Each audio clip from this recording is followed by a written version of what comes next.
You know, I thought it might hold me, and then I could hear the ice, almost like in a movie. I could hear it, and then just as I was registering the noise, I was gone. I went under, and you know that really wakes you up, right? Because I don't know, you know, if I'm going to be able to touch or.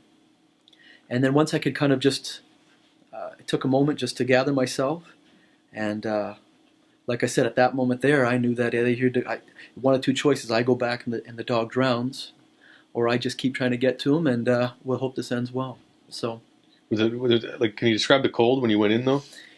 You know, it's funny because I kept thinking that it was eventually going to get cold. I would have that initial cold feeling, but then it would take a bit, and by the time I got back to land, then it would sink in. But it wasn't. I was in that water, and within seconds, my hands, I could feel them feeling funny, which maybe helped me breaking the ice because they became a little bit numb, and I was trying to kick the ice and break it just to get to them. But it's a feeling I've never experienced before. I mean, everybody's drank cold water and got in a cold pool, but it's undescribable.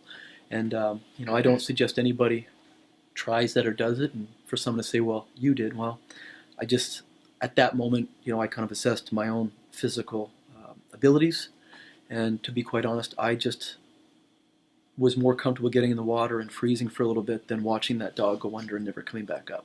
And when I got to the shore, I kept thinking I'm going to climb out and they're going to take the dog, and I said, "You got to pull me up."